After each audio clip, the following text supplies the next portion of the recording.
Here we go. Chapter 21 of Charlie and the Chocolate Factory. This chapter is called Goodbye, Violet. Thinking about what happened last chapter.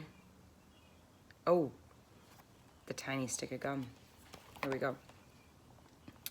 This gum, Mr. Wonka went on, is my latest, my greatest, my most fascinating invention. It's a chewing gum meal. It's that tiny strip of gum lying there is a whole 3-course dinner all by itself.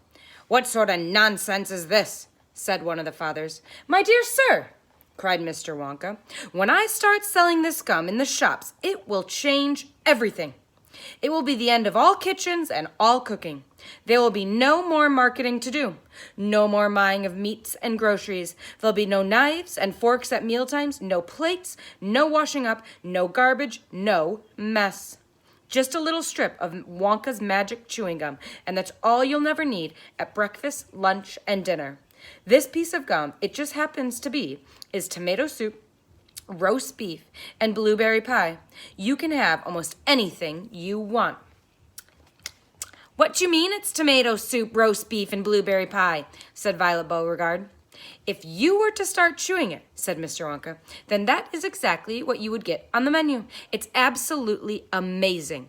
You can actually feel the food going down your throat and into your tummy. And you can taste it perfectly. And it fills you up. It satisfies you. It's terrific. It's utterly impossible, said Veruca Salt. Just so long as it's gum, shouted Violet Beauregarde. Just so long as it's a piece of gum I can chew on, then that's for me. And quickly, she took her own world record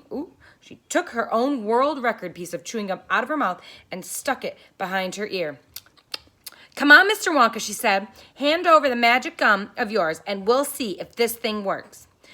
Now, Violet, said Mrs. Beauregarde, her mother, don't let's do anything silly. I want the gum, Violet said. What's so silly? I would rather you didn't take it, Mr. Wonka told her gently. You see, I haven't got it quite right yet. There are still 1 or 2 things. Oh, to heck with that, said Violet, and suddenly, before Mr. Wonka could stop her, she shot out a fat hand and grabbed the stick of gum out of the little drawer and popped it in her mouth. At once, her huge, well-trained jaws started chewing away at it like a pair of tongs. Don't, said Mr. Wonka. Fabulous, shouted Violet. It's tomato soup. It's hot and creamy. It's delicious. I can feel it running down my throat. Stop, said Mr. Wonka. The gum isn't ready yet. It's not ready. Of course it's right, said Violet. It's working beautifully. Oh my, what lovely soup this is. Spit it out, said Mr. Wonka. It's changing, shouted Violet, chewing and grinning both at the same time. The second course is coming up. It's roast beef. It's tender. It's juicy. Oh boy, what a flavor. This baked potato is marvelous too. It's got a crispy skin, but it's all filled with butter inside. But how interesting, Violet, said Mr. Beauregarde. You are a clever girl. Keep chewing, kiddo, said Mr. Beauregarde. Keep right on chewing, baby. This is a great day for the Beauregardes. Our little girl is the first person in the world to have a chewing gum meal. Everybody was watching Violet Beauregarde as she stood there chewing this extraordinary gum. Little Charlie Bucket was staring at her absolutely spellbound, watching her huge rubbery lips as they pressed and unpressed with the chewing. And Grandpa Joe stood beside him, gaping at the girl. Gaping is like staring. Mr. Wonka was wringing his hands and saying, No. It's not ready for eating. It isn't right. You mustn't do it. Blueberry pie and cream, shouted Violet. Here it comes. Oh my, it's perfect. It's beautiful. It's exactly as though I'm swallowing it. It's as though I'm chewing and swallowing great big spoonfuls of the most marvelous blueberry pie in the world. Good heavens, girl, shrieked Mrs. Beauregarde suddenly, staring at Violet. What's happening to your nose? Oh, be quiet, Mother. Let me finish, sighed Violet. It's turning blue, screamed Mrs. Beauregarde. Your nose is turning blue as a blueberry. Your mother's right, shouted Mr. Beauregard. Your whole nose has gone purple. What do you mean? Said Violet, still chewing away. Your cheeks, screamed Mrs. Beauregard. They're turning blue as well. So is your chin. Your whole face is turning blue. Spit that gum out at once, ordered Mr. Beauregard. Mercy, save us, yelled Mrs. Beauregard. The girl's going blue and purple all over. Even her hair is changing colors. Violet, you're turning violet, Violet. What is happening to you? I told you I hadn't got it quite right, sighed Mr. Wonka, shaking his head sadly. I'll say you haven't, cried Mr. Beauregard. Just look at this girl. Everybody was staring at Violet, and what a terrible particular sight it was. Her face and hands and legs and neck, in fact, the skin all over her body was a great big mop of curly hair had turned brilliant purplish bluish, the color of blueberry juice. It always goes wrong when we get to the dessert, sighed Mr. Wonka. It's the blueberry pie that does it, but I'll get it right one day. You wait and see. Violet, screamed Mrs. Beauregard, you're swelling up. I feel sick, Violet said. You're swelling up, screamed Mrs. Beauregard again. I feel most peculiar, gasped Violet.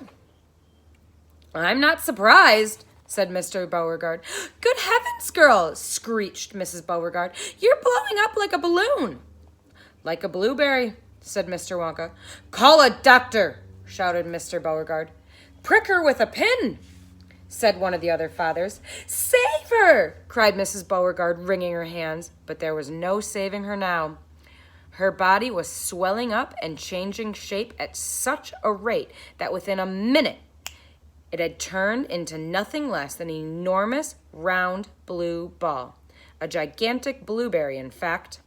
And all that remained of Violet Beauregard herself was a tiny pair of legs and a tiny pair of arms sticking out of the great round fruit and a little head on top.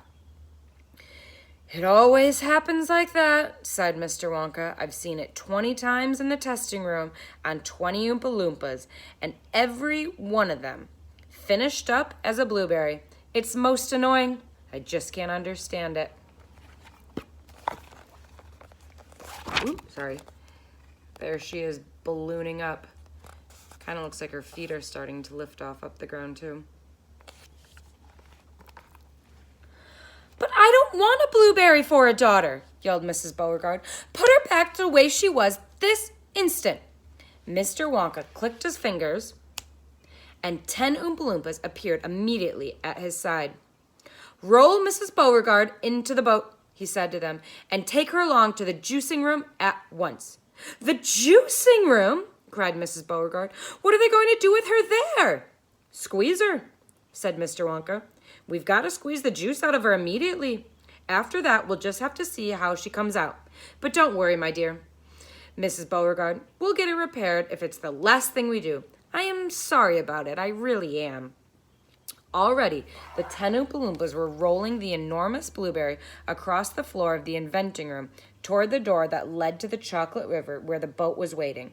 Mr. and Mrs. Beauregard hurried after them. The rest of the party, including little Charlie Bucket and Grandpa Joe, stood absolutely still and watched them go. So she's literally being rolled onto the boat. Listen, whispered Charlie. Listen, Grandpa. The Oompa Loompas in the boat outside are starting to sing. The voices, 100 of them, singing together, came loud and clear into the room.